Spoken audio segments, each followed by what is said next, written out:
Good morning, and thank you for coming out here bright and early. I am with a man who actually needs no introduction, and I'm not going to do that thing where you say that and then go on for 10 minutes. We just have Stephen for 45 minutes, and then we have 15 minutes for questions, so let's just get straight down to it. Can we start with a big, robust round of applause for the one and only Stephen Fry? Thank you very much. Thank you. Okay, so Stephen, you've authored more than 10 books. 3 of them are autobiographies. You've written for radio, television, theater, and a bunch of screenplays. And there's the occasional Apple fanboy piece of journalism. So what's the key to your prolific output? You even have a code generator on your website. I don't know what the key to the output is. I'll tell you a story. You may know of a film called The Red Shoes. Michael Powell, great film. Can you hear all right? No? Can we turn up? Is that better? Oh, thank goodness. I was telling these people down the front who are my special friends about The Red Shoes, and I didn't want you to hear, but you seem to want to, so I'll have to tell you as well. Well, there's a scene where Anton Walbrook, who plays this kind of entrepreneur, impresario figure who runs a ballet company, is approached by a mother and daughter, and it's Norma Shearer, who's a young dancer. And the mother taps him on the shoulder at the opera house and says, "This is my daughter." And he turns very annoyed because to have someone introduced like that is very, very irritating if you're a big producer, because everybody wants a job. And he says something rather rude. And he says, "What do you want?" essentially. And the mother says, "But she's a marvelous dancer. I think she should join your company." And the man looks bored and says, "Why do you want to dance to her?" And Norma Shearer says, "Oh, well, I'm told I'm quite good at it, and I do enjoy it." And he just turns his back on her and walks away. And the mother says, "Well," in that way that mothers say, "well." And then the camera has this wonderful close-up on Norma Shearer, and her eyes are sparkling with something that seems to be rage. And you think, is it she's angry because he was rude? And then she goes up to him, she follows him, and taps him on the shoulder, and he turns around and says, "I've told you I have no interest in young dancers." She says, "No, I want to put something right. You asked me why I want to dance. I don't want to dance. I hate it. It's just something I have to do." And he looks at her and says, "Come and see me tomorrow morning." And I just thought, it's a wonderful story about the power of a vocation. And I won't say that I hate the things I do, but I've always been compelled to do them. Since I was about 4, I was a writer, inasmuch as I used to sit down and write stories and read them to my friends. What I would now be called, and in fact was called once, I did a talk at a digital conference, and I was introduced as a content provider. So that's basically what I am. We're all content providers in the 21st century. Do you have a secret writing quirk? There's one American author who hangs himself upside down after every 90-minute burst of writing. Please tell us something. That's extreme. To get the blood to the head, is it? I think so. Yeah. No, one of my heroes was P.G. Woodhouse, who I know is extremely popular, I'm very pleased to think, in India in particular. And he was a man of extraordinary prolific output. And he'd said, "I sit at the typewriter and curse a bit." And there isn't really much more to be said than that. I was telling a session yesterday that I was involved in, the story of Graham Greene, because it's an absolute rule of literary festivals, isn't it, is that everybody is interested in process. And we all feel if we knew which kind of softness of pencil, which type of paper of notebook, or which word processor to use, we would be better writers. So we're always very anxious to know the process of fellow writers, and this is true of writers, not just non-writers. But Graham Greene used to write his 800 words a day, whatever it was, exactly that man, but he would always finish with an unfinished sentence. So his last sentence of each morning or when he was writing was unfinished. So the next day, immediately he knew what he had to do. He had to finish a sentence, and that would prime the pump. So that's the only technique is I've borrowed that. Unfinished sentences. Yeah, unfinished. So you were lucky to have found a writing partner very early on in your career, in your undergraduate days at Cambridge when you met Hugh Laurie, and you write in the Fry Chronicles. Okay. It's Hugh Laurie, what astonishing promise, and what went wrong? I don't know. So sad. You hear whispers. He became a hospital porter in Los Angeles or something like that, and it was pitiful. Now I think he's a busker. But no, I sent him food parcels, and we still remain friends. Well, no, it was one of the most fortunate things that could possibly have happened to me after a very, very strange and disrupted adolescence involving prison and things that we may well come to. I, by the skin of my teeth, got into Cambridge University, which had been my aim through my consciousness, ever since I became aware of figures like, it sounds terribly pompous, but figures like Bertrand Russell and E.M. Forster, and the ones who expressed, it seemed to me, a very Cambridge, empirical, rational way of looking at the world, clear thinking, and a very high doctrine of personal relations, which filtered into the Bloomsbury movement, of course, which they were very leading figures in. But anyway, I'd had this idea of going to Cambridge, not to do comedy or anything, but really to expiate the wickedness of my childhood and to pay my parents back for the appalling things I had done to them by ending up in prison and embarrassing and shaming them and all the rest of it, and apparently just throwing away or whatever promise I may have had. So I went to Cambridge really I thought I would end up growing tweed in a corner somewhere and becoming an academic, particularly in Shakespearean studies, which was my passion. But I met this girl, this extraordinarily talented girl. I can't tell you what a revelation it was. I went to see a play at the Amateur Dramatic Club, the ADC Theatre in Cambridge, and it was the Travesties by Tom Stoppard. And on stage came this woman who read the 18th sonnet of Shakespeare, and just that act of reading the sonnet, she was like Pallas Athene. She was born fully armed as a great actress. And her name was Emma Thompson. And I just fell in love with her in a friendship way. We became very close friends, and I did plays with her for the first couple of years. And then at the beginning of my last year, she said, "You really must meet Hugh Laurie." And I said, "Who's he?" She said, "Oh, he's running the Footlights, the Cambridge Footlights, which is this dramatic comic club that John Cleese and Peter Cook and Jonathan Miller and all the goodies and various Pythons and so on had all been members of in the past and had an illustrious roster of alumni." And Hugh, she explained to me as we walked to his rooms, Hugh Laurie had been to the very grand school, Eton College, and he'd gone there principally to row. His father was an oarsman, a very distinguished oarsman. Actually, I'll just stop off to tell, I think, a rather good story. His father, Ranulph Laurie, had rowed in the Berlin Olympics for the Great British Eight, Coxed Eight.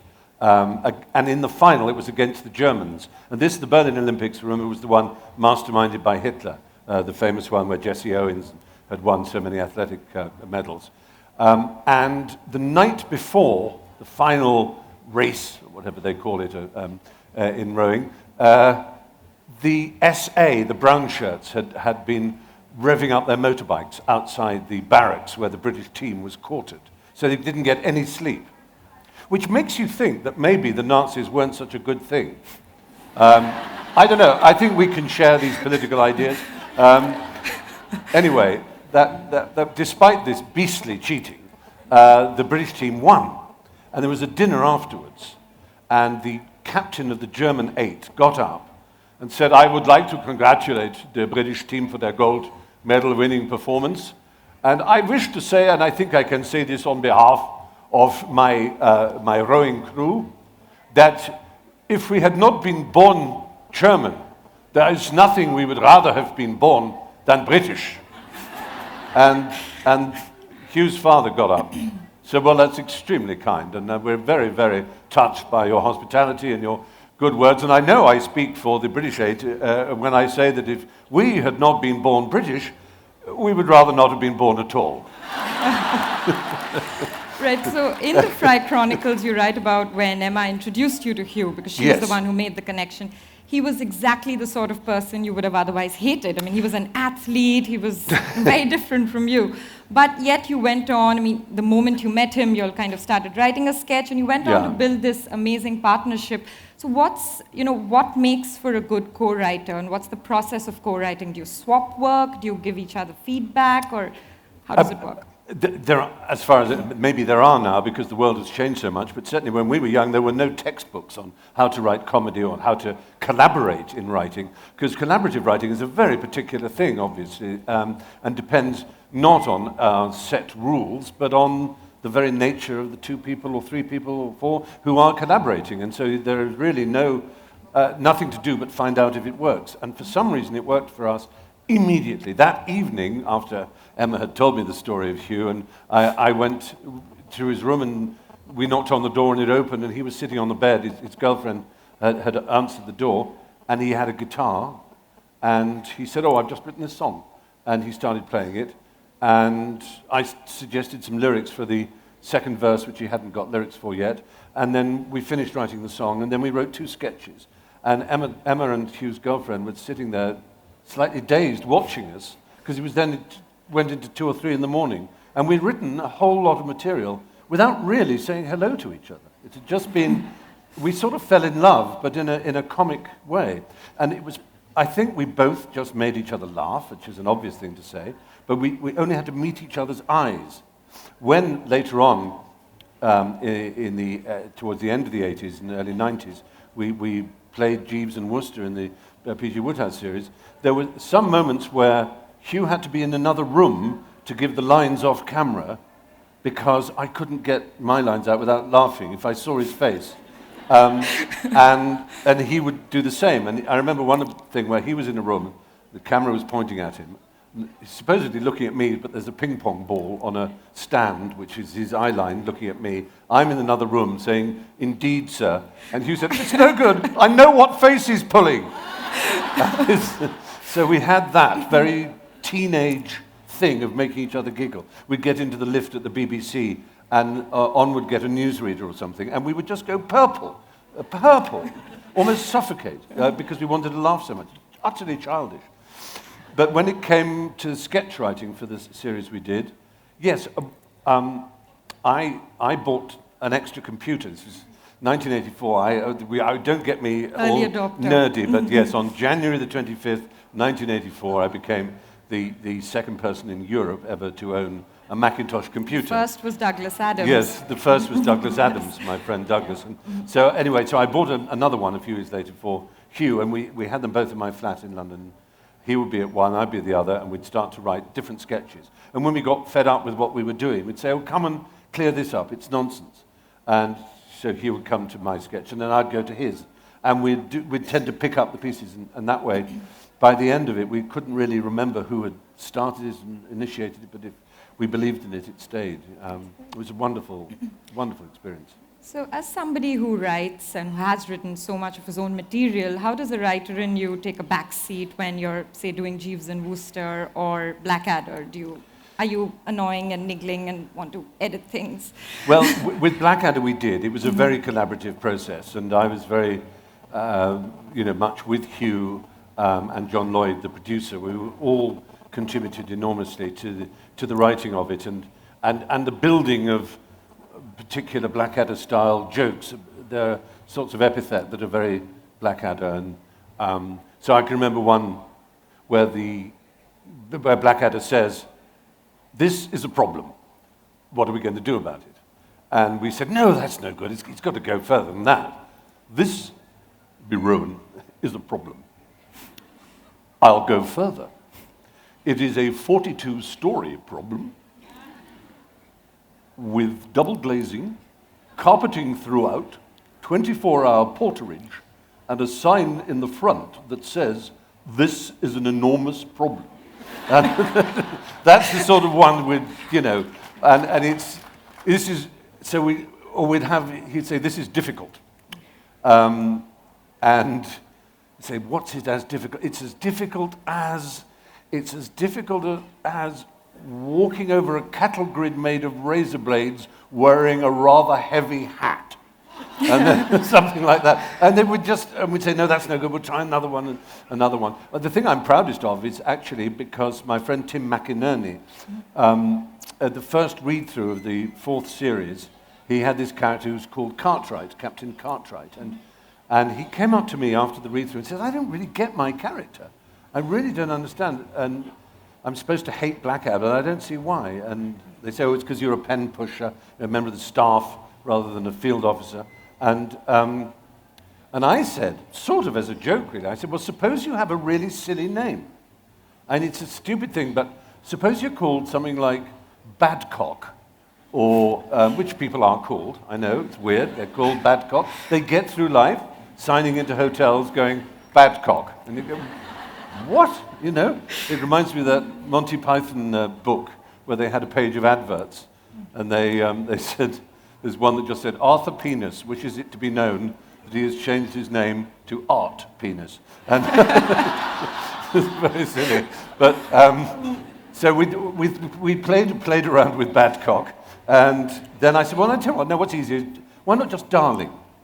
Because there was a politician much later called Alistair Darling, but at the time there was somebody in the public eye called Darling, I remember. And so we called his character Darling, and it worked enormously well for some extraordinary reason. So while on reading out things, and who doesn't like a little bit of book world gossip, you've read out the entire Harry Potter series, and there was this line called Harry pocketed it. You can say it. Stephen, yeah, I wonder why you can't. Yes, Stephen simply couldn't say, and he asked J.K. Rowling to change it. Rolling. Rowling. See, you're fired. Sorry.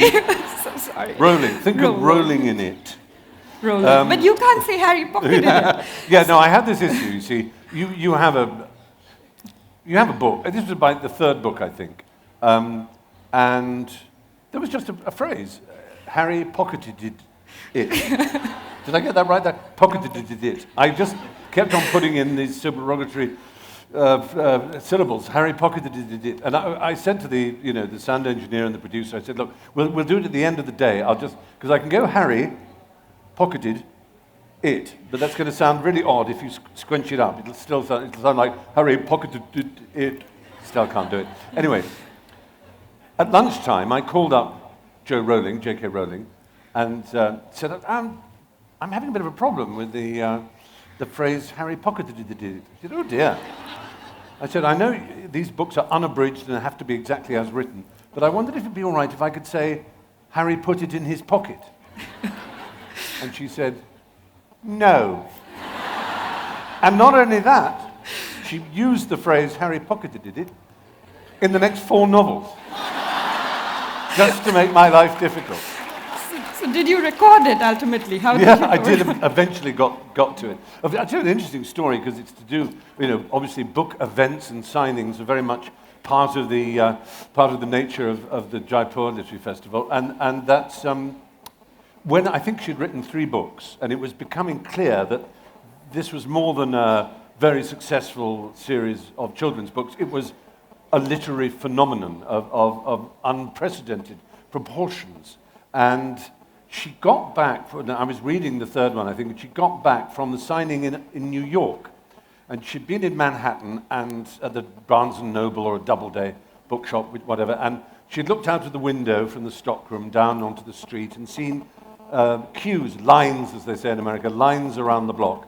And someone from the bookshop had gone out into the queues and had counted the number of boys with scars on their forehead and little spectacles who were dressed as Harry Potter. And there were even about 5 rather podgy women with gilt frames around them, who were the fat lady in the portrait, if you know the books. And anyway, it was all fine. But this is quite interesting, I think. She's there, she's sitting in front of the piles of books. There's someone from her publisher, Scholastic in America, and someone from her agents who are there to look after her and make sure she's got enough water and a glass of wine maybe and a fresh pen and everything.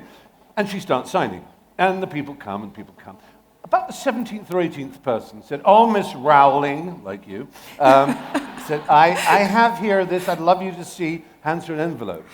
And before JK can hold the envelope or take it, it's snatched away by one of her people. Just snatched away. Thank you so much." And she thinks, that's a bit rude, what's going on? And then this continues. She signs and signs, says hello to people, signs and signs. Again, every now and again, someone has an envelope. And before she can touch it, it's snatched away.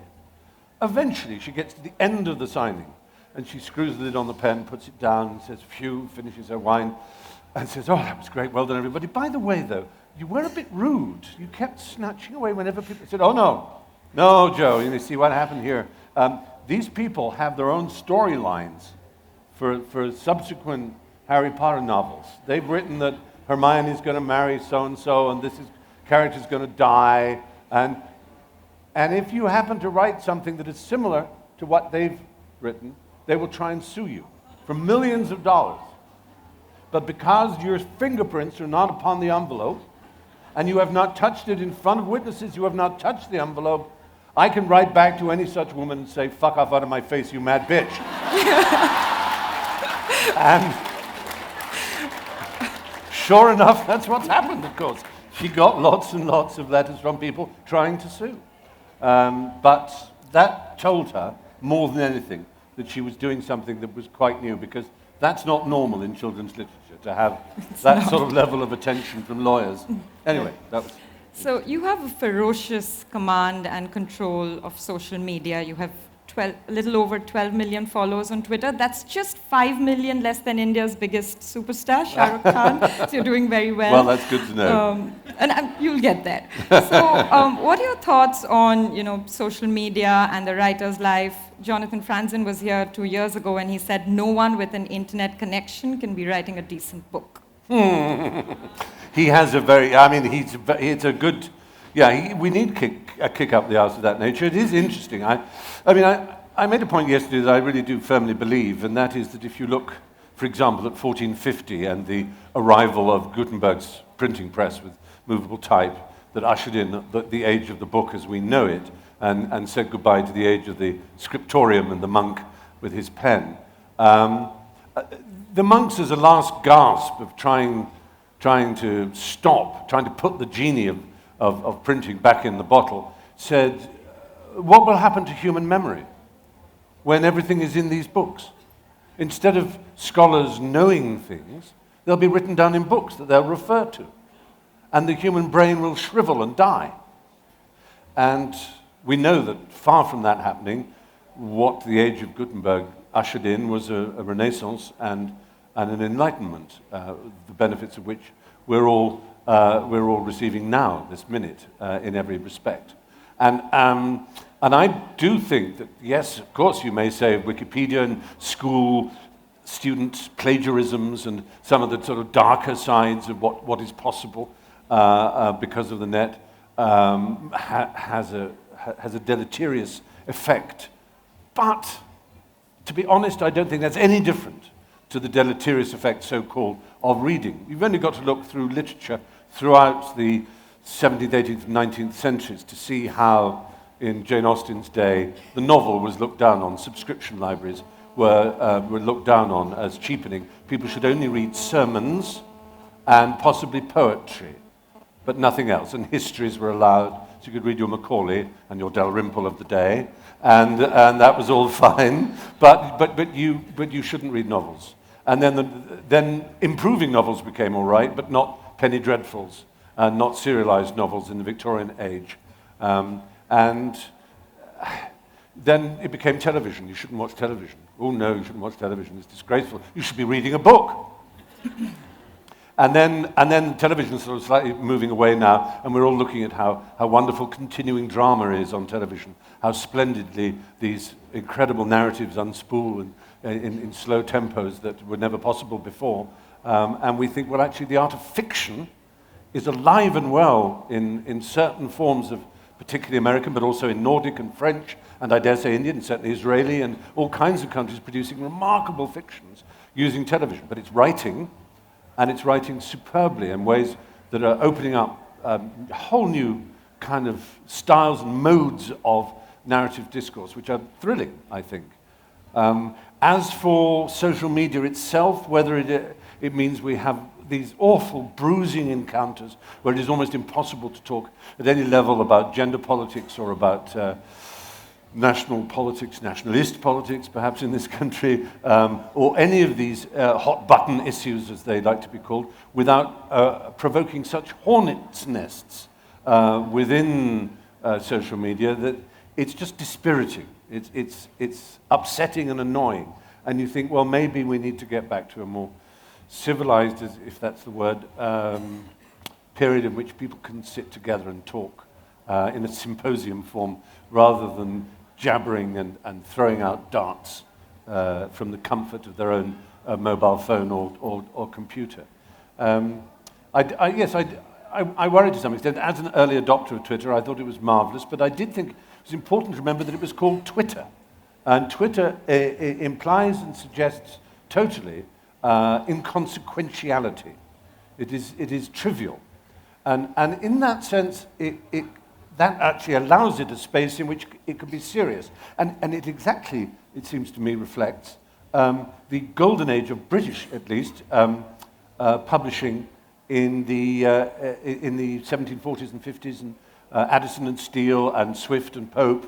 And the magazines were called things like Idler and Rambler, Spectator, Disengaged, slightly looking through quizzing glasses at the world, or twittering away. Tatler was another. All these things are a very important way of not taking yourself too seriously. And I think that's partly the key, is we tend to forget the importance of a comic vision and a comic mode, because, as Oscar Wilde said of a particular person, he's not serious enough to have a sense of humor. And it's a very profound point. Sometimes trivial people are accorded rather a lot of attention because they are humorless. And sometimes humorous people are not accorded the attention they deserve because they raise a laugh. Whereas in fact the raising of a laugh should alert you to the fact they must have hit a truth, because otherwise it wouldn't be funny, as a rule. So I think, yeah, G.K. Chesterton, who was a master of observing these sort of things, said, angels can fly because they take themselves lightly. And I was very lucky to have, when I was at university, I had a friend who was a member of the Shirley Society at St. Catherine's, and they invited Anthony Powell, the great Anthony Powell, to give a talk to the society. And I asked him a question at the end. I said, you were famously a member of a generation at Oxford University that included people like Evelyn Waugh and Harold Acton and John Betjeman and so on. And when you come to universities now, generations later, is there something you miss, you think we don't have, that your generation had?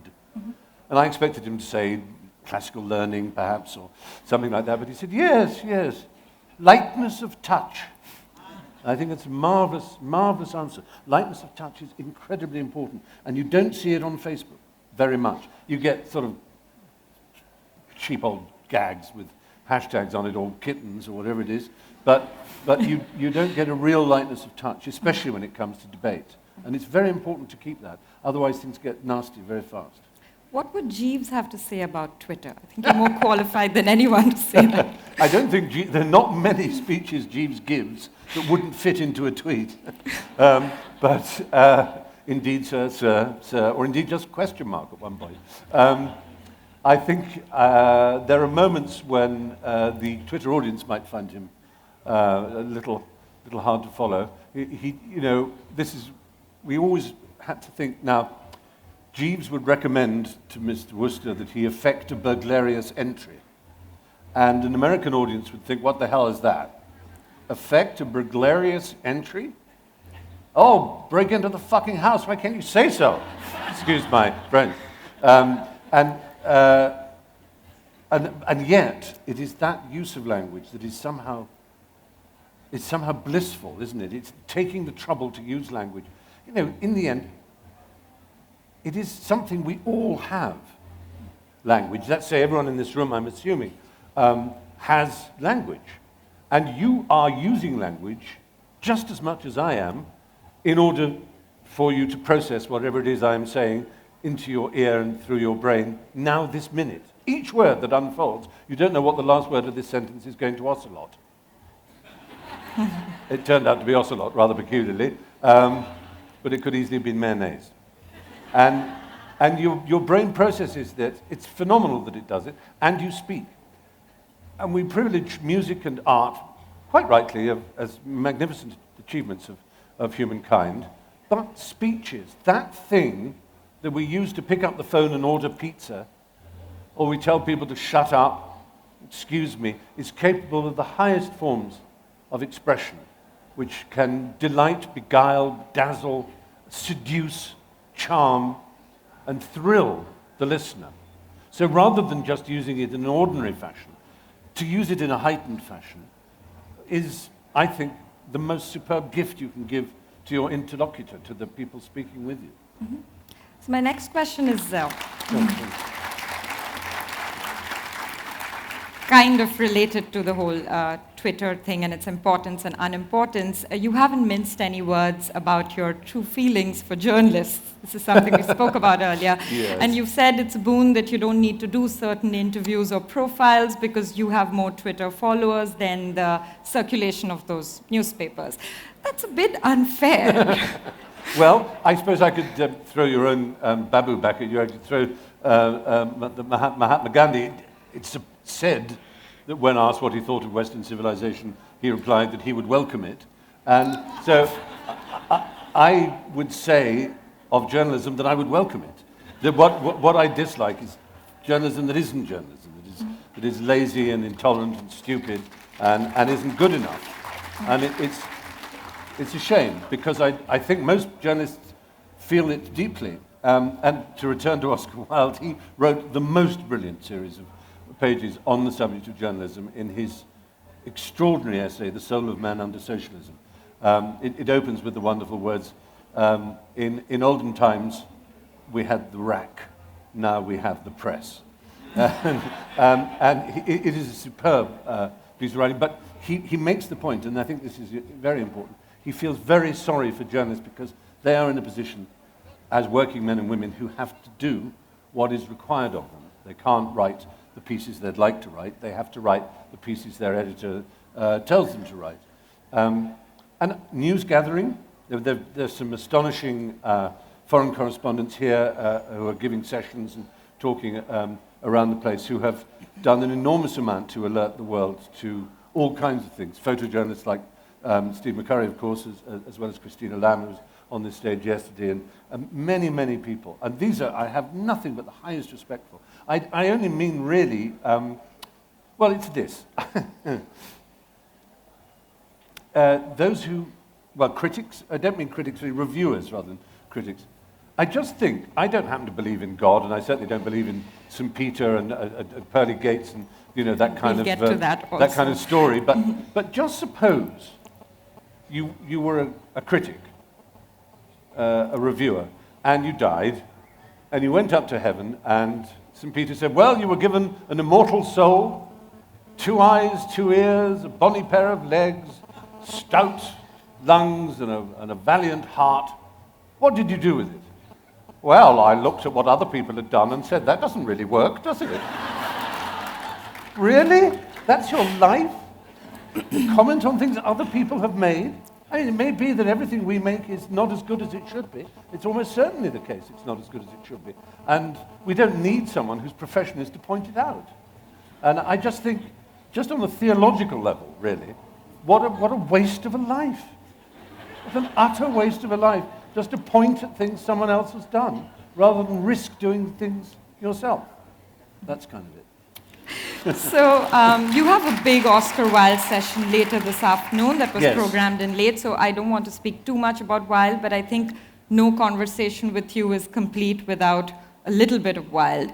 So you discovered Wilde at 11, and it was a gateway not only to literature, but also to discovering your sexuality. Yes, that's right. It was immense good fortune. It was through watching on television, a tiny little television about that big, the Anthony Asquith film of The Importance of Being Earnest with Edith Evans and Michael Dennis and Michael Redgrave, incredible cast, and I was simply blown away. What I was saying about language earlier really was part of it. I remember a phrase, would you be in any way offended if I stated quite frankly and openly that you seem to me to be in every way the visible personification of absolute perfection? And I remember thinking, this is absolutely extraordinary. Would you be in any way offended if I stated quite frankly and openly that you seem to be in every way the visible personification of absolute perfection? That one human being could say that to another struck me as being too marvelous for words. It was funny, the visible personification of absolute perfection, because it's a declaration of love, and when we declare our love for someone, we tend to use Anglo-Saxon words, like I love you, because we think they're honest, and Latinate words are dishonest. And yet, to call someone the visible personification of absolute perfection is just such a treat. And so I found out more about Wilde, and yes, he was a gateway to all kinds of things, to the idea of literature and friendship, and his almost messianic life with these disciples, some of whom betrayed him and some of whom didn't, and the terrible ending. And it's a very sad story, really, but a glorious one too, because over the century since his death, 115, 16 years now, he's just grown in stature, and around the world too.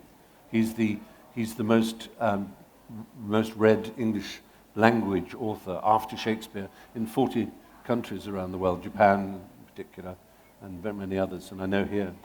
Yeah. Right. So there are so many Wilde isms. He was a man of short aphorisms. One of my favorites is give a man a mask and he'll tell the truth, and it's something that you write about a lot as well. Now, your novel, The Liar, preceded your first autobiography by 6 years, and it was kind of the same storyline, Moab is my washpot and liar. Yes. So do you think you were able to be more truthful in fiction than you were in your autobiography? I think so to some extent, yes, partly because in an autobiography you are protecting the innocent bystanders to the career of your life, and partly because truth is often slightly ugly and asymmetric in its shaping, and in fiction you can tell the same idea but in a much neater form. I think, one of the purposes of The Liar was my father is a very brilliant man, a physicist, and he always had slightly distrusted the ease and facility with which I expressed myself and with which I wrote, and I did try and show him some of my writings and things, and he quite rightly said, well, it's very good pastiche. And I used to wonder about pastiche, because everybody writes pastiche when they start writing, they can't help it. What is this voice that you're supposed to find as a writer? What is the tone that is yours and yours alone? And I remember thinking about the signature as an example. I don't know if you're the same, but when I was around 11 and 12, I used to practice writing my name as an autograph, as a signature. And I would change it. I would say, oh, I want a straight down Y, or I want a Greek E. And I would alter it until I thought it looked really cool. I thought it was the best possible way I could. And then that became my signature. So, was it real? Was it actually my character expressed in writing? Or was it a construct? And in exactly the same way, the way I walk, the way I behave, my accent, all these things are constructs that I've put together over the years, laboriously, pretending to be something, until it becomes me, until that's who I am. And I don't know how it stops being a pose and becomes a reality. We all become the poses that we put on usually when we're teenagers, and then that's us. And so that's partly what The Liar was about, I think. Right. You're very interested in sociolinguistics. What are your thoughts on the expansion and appropriation of the English language? And I also wanted to ask what your favorite word, favorite adjective is. Well, gloopy is a nice adjective. One of the things I just adore about the English language, and obviously I'm in no real position to speak about any other. I get by in a few others in terms of being able to order cups of coffee and prostitute for the evening. But I can't really say much. But I do know enough about some languages to be aware that English has a unique advantage. And it's actually a bit like London, the city of London. Whenever you speak, whenever you utter a sentence of any sort of length or a paragraph of any length in speaking, if you can speak in paragraphs, you are using Shakespearean, Miltonian, St. James biblical phrases, intonations, periods, but you're also using convict slang, Australian slang, American slang, and commercial, corporate slang. All these discourses together in one sentence is perfectly good English.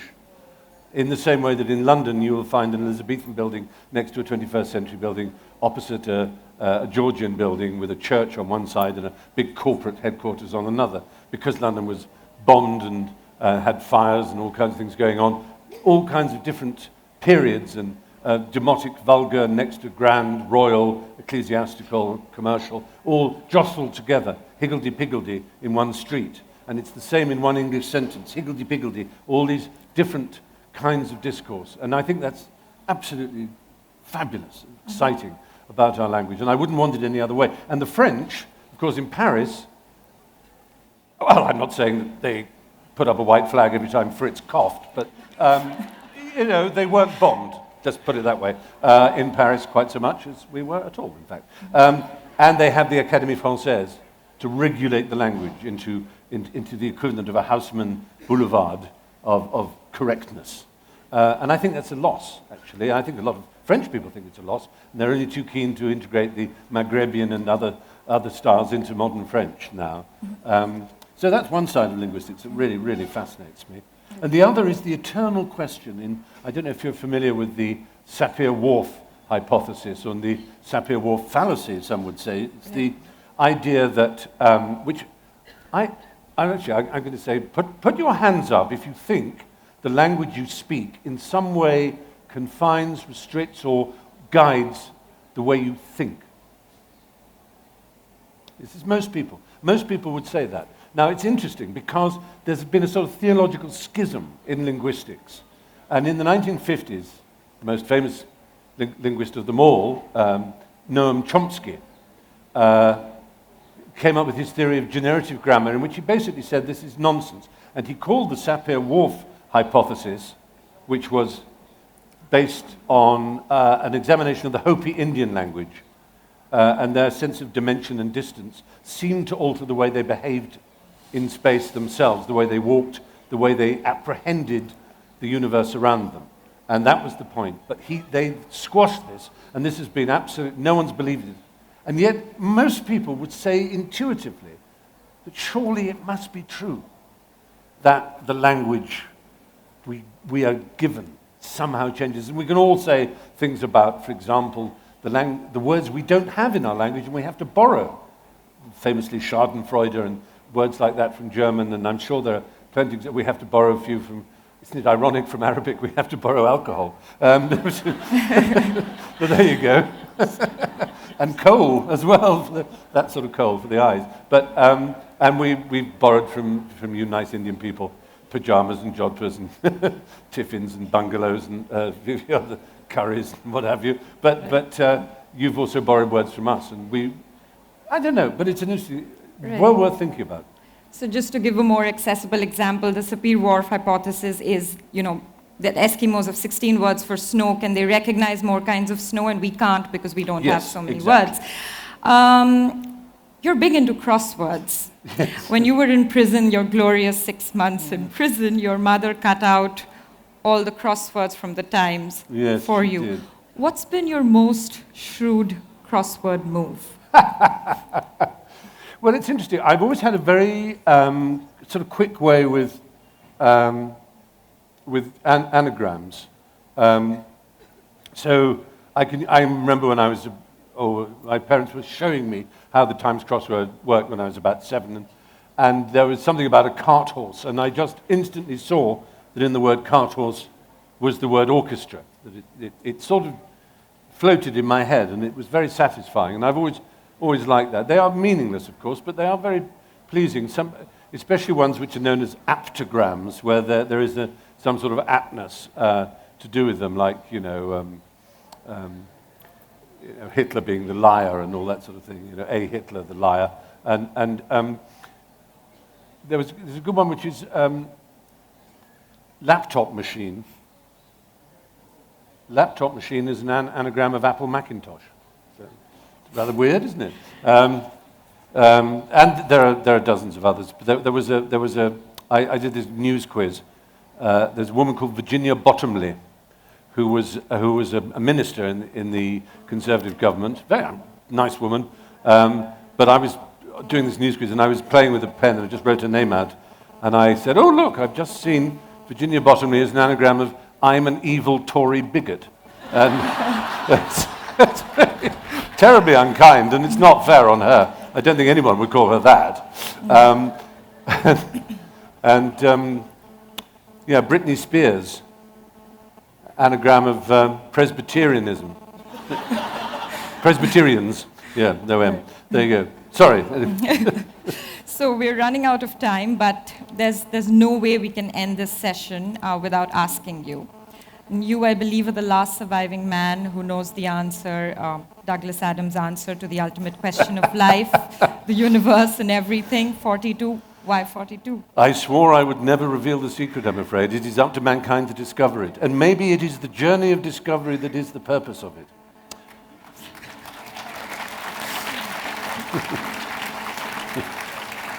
So we'll take questions now. Can we start in the front and then make our way back? Yeah.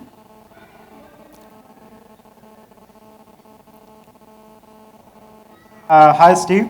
My name is Bhaskar. Yesterday, you were in a conversation on Twitter with J.K. Rowling and Neil Gaiman. They were replying about the Jaipur Lit Fest. Oh, yes. And today, you called Twitter trivial.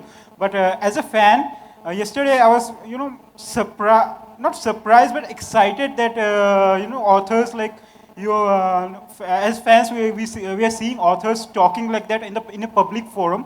So today you shared a story about J.K. Rowling. Do you have a story about Neil Gaiman? This gentleman wants to know about Neil Gaiman, Neil himself on Twitter. Another Twitter superstar. Yeah. When I said Twitter was trivial, that wasn't a criticism of Twitter. That is the joy of it. It becomes a bore when it stops being trivial.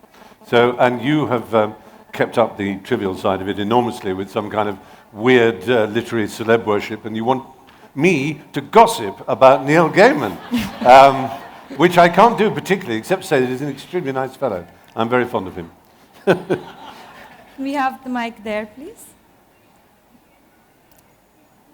Sir, I'm a very big fan, and I'm almost in love with 14-year-old Ewan Moab is my washpot. Oh, That's 14-year-old. And I believe you would, with your words, you could be able to seduce a woman very nicely. So, how would you go about it? How would I do that? Ultimate seduction. She believes you would be able to seduce a woman with your words very nicely. So maybe your best if there are any male gentlemen here who are in need of a female partner, I can tell you the surest way to get a woman to hug you and say, "Oh, I'll be your girlfriend," is to say, "I think I may be gay."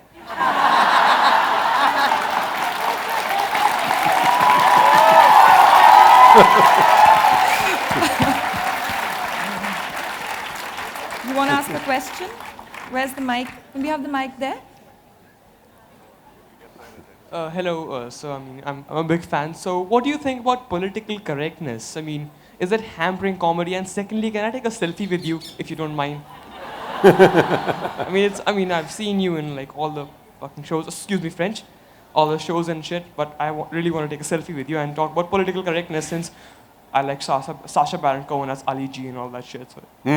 So I think it's a really good question, and it's a very difficult one to answer because it takes a lot of unpeeling. Generally speaking, it would be nice if we thought that all political correctness was a cumbersome phrase that meant good manners, meant politeness. Just don't say things that are gross, pointlessly, needlessly upsetting to any particular group of people. So you might say it's good manners not to break wind in front of your grandmother.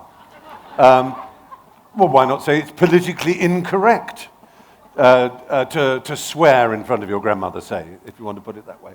But we don't say it's politically incorrect when it comes to a grandmother. We say it's impolite, it's rude. And I think one would say the same about anything, whether it's in comedy or any other form. Comedy is often rude, and it's good when it's rude, but if it's pointlessly rude, if it's needlessly rude, then you've got to be a damn good comic to be able to be offensive with style.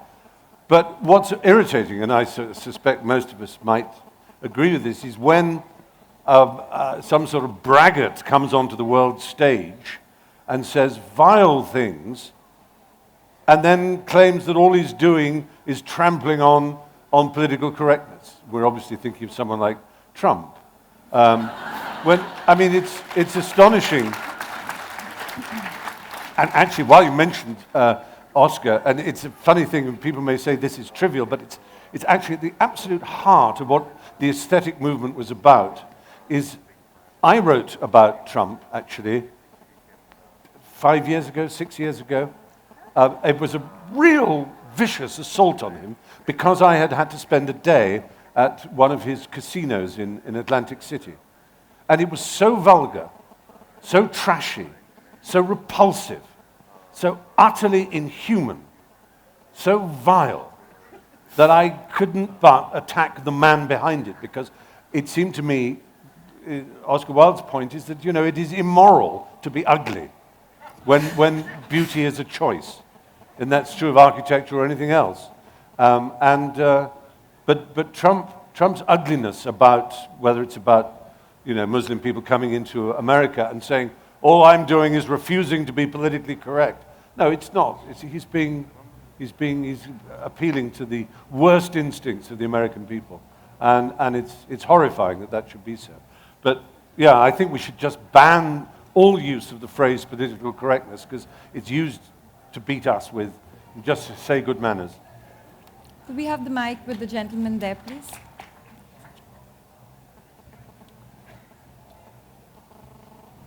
Hi, Stephen. Big fan. So yeah, we had a little talk about theology and God.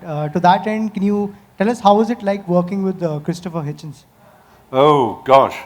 Now, he's just mentioned, I don't know if you heard, a friend of mine and a hero of mine who sadly died a few years ago, Christopher Hitchens, who was a writer, a journalist of the very best kind. Yes, truly remarkable man. Extremely good fun. I spent...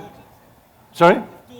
Oh, is she? Oh, how wonderful. I didn't know that. Willie tells me his daughter's here. That's such good news. And I can't imagine him here. He would have loved it.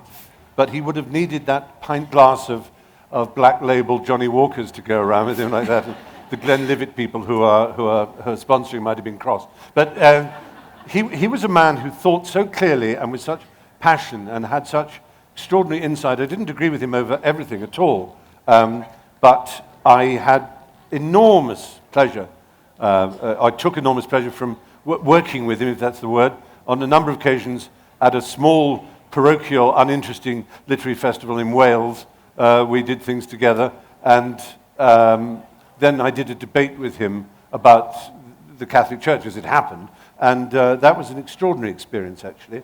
And it was wonderful to see him up close. Great man, much missed. Yes. I think we have time for 2 more questions. Okay. Yeah.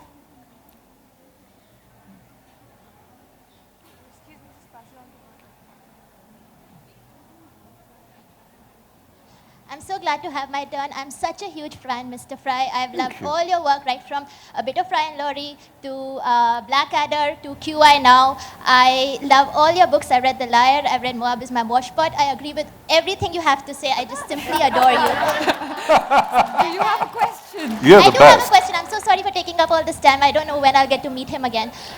One thing, one thing is that we didn't touch upon QI, and I really like that show right now. I was wondering if you're going to finish it right to all the alphabets down to the end, and if you could tell us about your relationship with Alan Davis. Has he been given a mandate to give all the most predictable answers on the show? Is it his mandate officially?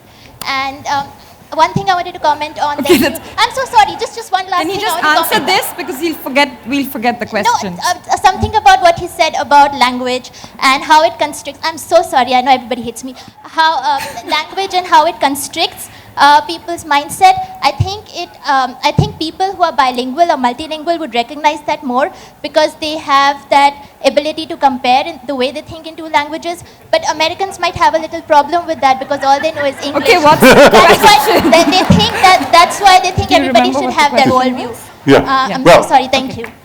Brilliant. I think you should have your own session. On the subject of QI, I hope this doesn't disappoint you, but I actually made the decision later last year, that the series I had just recorded would be my last. So, because it was halfway through the alphabet, I'd done 13, we'd finished the letter M, and I thought I would move. So Sandy Toksvig is taking over next year, and she'll be magnificent, yes. Applaud, but not too loudly, I think is the... As for Alan Davis, funnily enough, he emailed me yesterday, and I wish I'd known you were going to ask that question. I would have put something to him, but he's about to be 50, so he was inviting me to his 50th birthday party. He's a magnificent figure, and I enjoy working with him. He's nothing like as stupid as he appears on the program. He's actually a very bright fellow indeed. We'll take a question from the back in 20 words or less. I think she means 20 words or fewer. All right.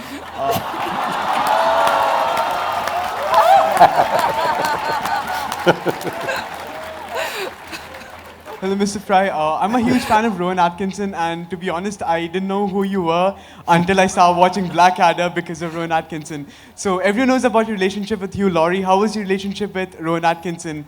And as far as I'm concerned, General Melchett is the greatest character on TV, so I would like it if...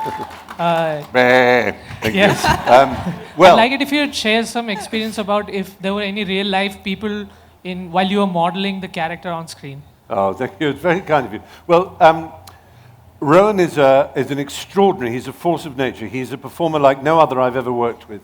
There are certain comedians whose character is exaggerated in performance. But with Rowan, he's a very, very quiet, studious fellow, and these characters he plays seem to grow out of him, out of nowhere.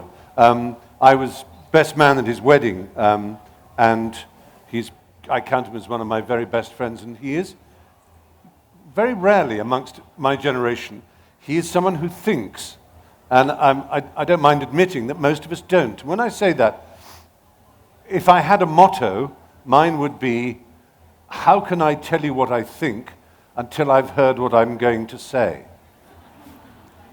Whereas Rowan, if you ask him something, he will quite literally put a finger to his lips, go, let me think about that.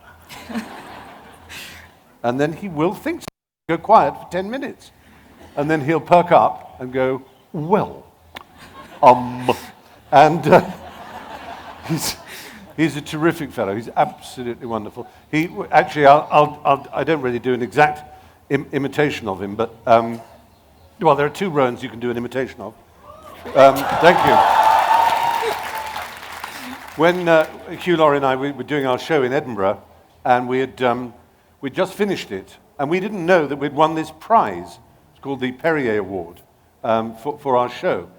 And we were just bowing like this, and suddenly the audience started really laughing. And we'd just done a comedy show, and we were used to their laughter, but this was something different. And then behind us, I noticed there was Rowan Atkinson carrying an award. And I'm going to give this award to Hugh Laurie on behalf of the Cambridge Footlights. And that's what he did. But if you want an example of how brilliant he is, his wisdom is he created a comic character in the form of Mr. Bean that, of course, has no language barriers around the world. So it's enormous as enormous in Mali as it is in Mongolia. So if ever anyone were to say anything nasty about him, he would be able to go into his counting house and count out his tens of millions and say, never mind. One more? Okay, we have no more time We have to go for to it, questions, but Stephen will be speaking later this afternoon on Oscar Wilde, so you can all go there. Thank you very much.